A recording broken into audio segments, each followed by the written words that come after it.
Hi, everyone, and welcome to day 4, module 4 of the dropshipping mini course. So today we're going to talk about if dropshipping works, if it's a proven model, really what you can expect with dropshipping, how much time and energy and effort is required to actually build a profitable dropshipping store.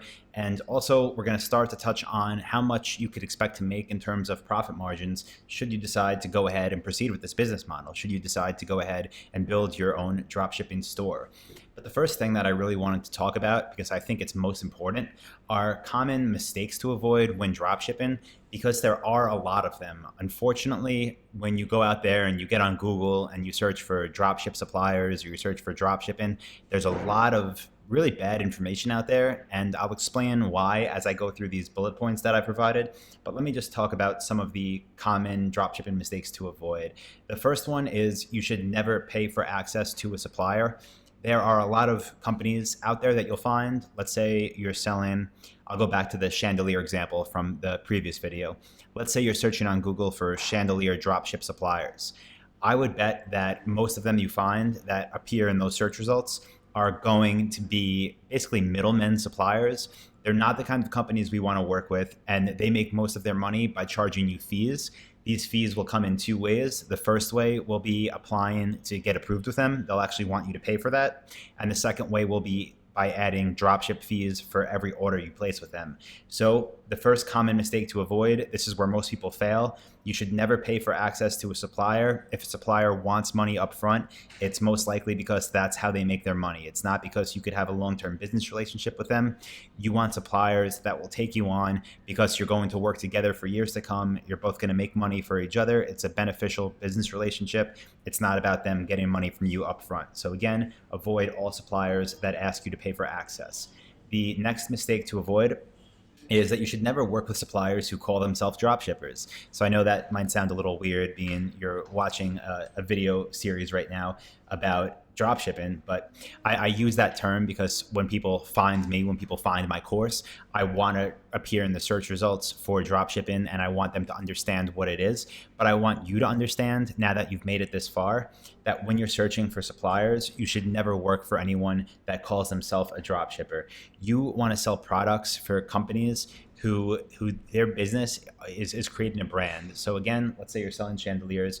You want to sell for a company that makes chandeliers, that works on their branding as a business, that doesn't sell to the public, but that really is only looking for retailers. They're not advertising themselves as a dropshipper. They're not a middleman who buys products, keeps it in a warehouse, and then tries to find people to sell it for them. They are an actual brand that says they're looking for retailers, but not dropshippers. Don't look for dropshippers on Google. It's an easy way to lose a lot of money fast, and it's an easy way for this business model not to work. The next thing is you should only work with suppliers who enforce MAP policies. Now, this might change in the future, but if you're totally new to this, this is what I want you to focus on.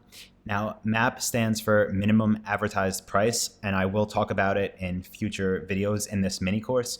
But what minimum advertised price means is that when you get approved with one of these suppliers, they'll tell you the lowest that you can advertise one of their products for.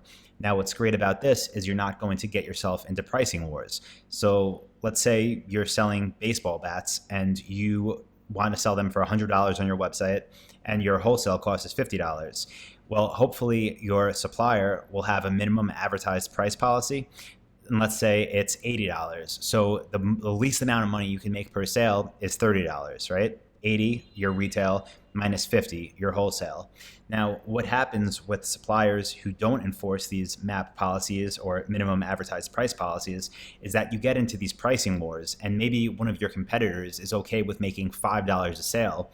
So this item that costs you and your competitor $50 at wholesale, maybe your competitor is selling it for $55 because they want to be the lowest price, they want to get all the sales, and they don't care if they make $5 an order. They're happy with that. This is something you totally want to avoid, and the easiest way to avoid it when you're first getting started is to only work with suppliers who enforce these minimum advertised price policies, what they're called MAP policies. And again, we'll cover this more in future videos. The next mistake you want to avoid is to not try and compete with offline retailers. So I hope you're getting the hang of things by now for how dropshipping could actually be profitable. It's by selling for brands who make great products, who people are searching for, but you don't want to compete with any of these any retailers who sell offline and online. The reason for this, I won't go into too much detail, but you should just know that if the competitors you're finding sell in offline stores, so in brick and mortar locations and online, it most likely means they're going to get better pricing for you. They're going to have special MAP policies that apply to them, and they're not going to be really suppliers that you want to try to sell for just because they have an offline presence already, and there's most likely other online retailers who can offer much more value than you. So do not try to compete with offline retailers. The next big common mistake to avoid, again, let's say you're just found out about dropshipping, you're trying to do your research, you're searching on Google. There's a lot of websites that sell what are called turnkey dropship stores. So you'll see maybe on auction websites or maybe just on websites that sell websites, an opportunity to buy a turnkey dropship store that's loaded up with thousands of products already. And maybe it's only $200 or $500 or $1,000 for this website. And maybe since you're new to this, your first reaction is, great, I don't have to do anything myself. I could buy this business and it's already loaded with products. You should never buy one of these websites. They'll never make you money. They're simply copy and paste clones of websites that probably dozens, if not hundreds of people already own, and none of them are making money. The products on there, there's no profits to be made. And I would bet a good amount of money that if you searched for these preloaded dropship store products on other websites, let's say on Amazon, for example, you could find them for a third of the price of what these turnkey dropship stores say you could sell them for. So stay away from this. Do not buy a dropship turnkey store. Okay, so now let's move on. Now that you know what to avoid, and I'll answer the question, is dropshipping a proven business model? And short answer is yes, definitely. So I've mentioned earlier that I've owned dropship stores for a number of years now. I started off, I think about 8 years ago, maybe a little longer, with importing. And then a few years after that, I transitioned to dropshipping. So just to give you some numbers, I won't go into too much detail, but my dropship stores alone have done over $5 million in sales. And they've actually done over that, but I'll just say it's over $5 million. They've done very well for myself. And many of my students in my dropship lifestyle coaching program, I recently did a survey because we're doing mastermind calls, and many of them did respond that are doing over $20,000 a month in sales on their dropship stores. So not only does it work for me, it works for other people, including people that I teach in my dropship lifestyle coaching program. And I think the biggest success at all is the website wayfair.com. And you might not be familiar with them. You're probably not. But if you want to go check them out, just go to wayfair.com. They're a publicly traded company now. They're listed on the exchange, and they do over $1 billion in sales every year. And it's almost all via drop shipping. So they're the biggest drop shipping retailer online. Wayfair.com. They do have some warehouses now where they stock items to deal with that inventory control problem that I mentioned in the previous video in module 4 of our mini course, but mostly dropship, started off dropship and got to over $1 billion in sales a year while being well over 90% on the dropship business model. So yes, it's a proven business model. Yes, it works. Yes, you can grow it to pretty much whatever size you want. So now let me answer a couple frequently asked questions that I get at this point. The first question is, how much time and effort does it take to build one of these stores? So no, I'm not talking about building Wayfair. I'm not talking about building $1 billion store. I'm talking about building a basic niche-specific dropship store, and that's what we do. I've been doing this now, again, for years. I could do it myself in about a week to get to the very basic point where I could start contacting suppliers.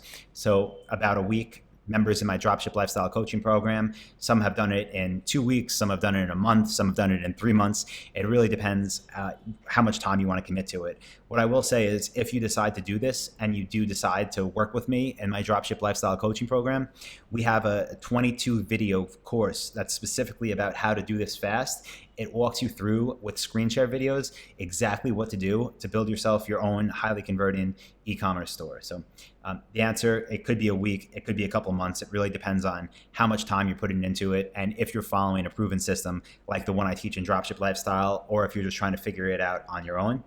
The next question, what type of profit margins can you expect?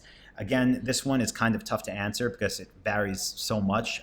I own stores, and I've owned stores in dozens of different niches. I've worked with hundreds of suppliers, and I've been in situations where I'm okay making a 15% profit margin.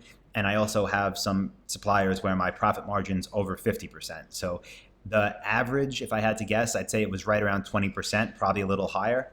That's net profit, meaning if you sell a $1,000 item, after you pay for the product from your supplier, after you pay for advertising, after you pay for your merchant account fee, after you pay for shipping, you can expect on average to be left with about $200 profit on a $1,000 sale.